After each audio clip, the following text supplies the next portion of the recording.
وہ حدیث آپ نے سنی ہوگی کہ جو بنی اسرائیل کا ایک شخص تھا جس نے 99 قتل کیے، پھر 100 پورا کر دیا اس نے. وہ ایک عابد صاحب تھے نا، بڑے نیک بندے تھے، تو عبادت گزار تھے، عالم نہیں تھے، عابد تھے. ان کے پاس گیا تو ان سے کہا کہ جی میں معافی مانگنا چاہتا ہوں، میرے کوئی یعنی 99 قتل ہو چکے ہیں تو میری بخشش ہو سکتی ہے. تو انہوں نے کہا کہ بھائی وہ اپنے آپ کو دیکھ رہے ہیں کہ میں 85 سالوں سے عبادت میں لگا ہوا ہوں، مجھے نہیں گارنٹی کہ میں جنت میں گیا ہوں یا نہیں گیا، اور یہ 99 قتل کر کے پوچھ رہا ہے کہ جنت ملی کہ نہیں ملی. انہوں نے کہا تمہارے پہ جنت کوئی نہیں تمہارے لیے، تم تو کنفرم جہنمی ہو. ایک وہ کنفرم جنتی بھی چل رہا ہے نا آج کل. تو انہوں نے کہا تم کنفرم جہنمی ہو، تم 99 قتل کر کے یہ تمہاری ہمت کیسے ہوئی سوال پوچھنے کی؟ اس نے کہا مطلب کوئی میرا چانس نہیں. انہوں نے کہا سوال ہی پیدا نہیں ہوتا، میں 85 سال کی عبادت کے پاس جو ہے نا کنفرم نہیں ہوں، تو 99 قتل کے بعد پوچھ رہا ہے. تو اس نے کہا پکی بات ہے. انہوں نے کہا 100% کنفرم جہنمی ہے تو. انہوں نے کہا اگر یہی بات ہے تو پھر لو ایک گناہ اور صحیح. انہوں نے چھرا لیا اور عابد صاحب کو بھی کھڑکا دیا. انہوں نے کہا بھائی جب جانا ہی جہنم میں تو لیٹس گو ان سٹائل. 99 پہ ریٹائرمنٹ کون سی ہوتی ہے، 100 کر کے جاتے ہیں. اگر جانا ہی جہنم ہے تو لیٹس گو ود 100، تاکہ جہنمیوں کو بتاؤں گا کہ 100 بندہ مارا ہوا ہے. اس کے بعد لوگوں نے کہا یہ تم غلط بندے کے پاس گئے تھے، تمہیں عالم کے پاس بھیجنا تھا. پھر وہ ایک عالم دین کے پاس گیا جو دین کو بہت سمجھتا تھا. تو عالم کے پاس گیا تو عالم نے کہا بھائی میں کون ہوتا ہوں تیرے اور تیرے رب کے بیچ میں آنے والا، جا اللہ سے معافی مانگ، لیکن یہ شہر چھوڑ دے، یہ بستی چھوڑ دے اور اس بستی چلا جا جہاں نیک لوگ رہتے ہیں، ان کے ساتھ صحبت اختیار کر. اور اس کے بہت سارے فوائد ہیں، بہرحال علماء بیان کرتے ہیں.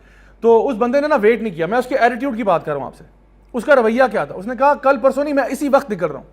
یعنی طلب کتنی تھی اس کو چینج ہونے کی، how desperate he was to change. اس نے کہا میں اسی وقت نکلتا ہوں. وہ روانہ ہوا، راستے میں مر گیا، راستے میں ڈیتھ ہوگی اس کی. اب ادھر سے جہنم کے فرشتے آ گئے. انہوں نے کہا یہ تو جہنم میں جا کے تو 100 بندہ مارا بس نے. ادھر سے جنت والے فرشتے آ گئے. انہوں نے کہا نہیں لیکن یہ تو توبہ کر چکا تھا. اللہ تعالیٰ نے بیچ میں ایک وکیل فرشتے کو بھیجا کہ ان کے بیچ میں نا معاملہ نپٹا کے آؤ. اور یہ دیکھو کہ جس پوائنٹ سے یہ چلا تھا، پوائنٹ اے سے پوائنٹ بی کی طرف جا رہا تھا، تو اگر تو یہ ہاف وے لائن کراس کر گیا تو بخشا گیا، اور اگر ہاف وے لائن کراس نہیں ہوئی تو پھر انفارچونیٹلی یہ جہنم میں ہی جائے گا. تو جب فرشتے نے میجرمنٹ کی تو پتہ چلا وہ ہاف وے لائن سے پہلے ڈیتھ ہوئی تھی اس کی.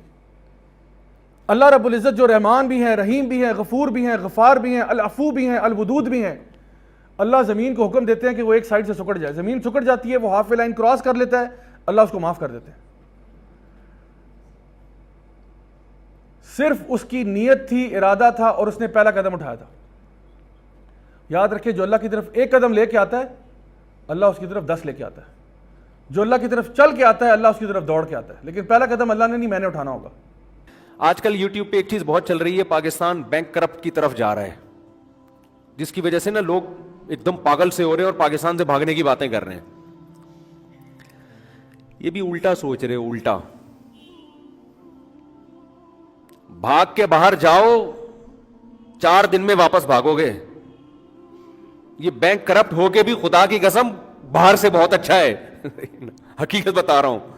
میں یورپ گیا، لوگوں نے مجھے کہا آپ کو نیشنلٹی دلاتے ہیں، یہی رہیں یہی رہیں یہی رہیں. میں نے کہا بھائی جان ہم پاکستان میں بینک کرپٹ ہونے کے باوجود اپنی آمدن میں 15 بچوں کو پال رہے ہیں، یہاں ہم نہیں پال سکتے. یہاں تو بیوی الگ جاب کرے گی، میاں الگ جاب کرے گا.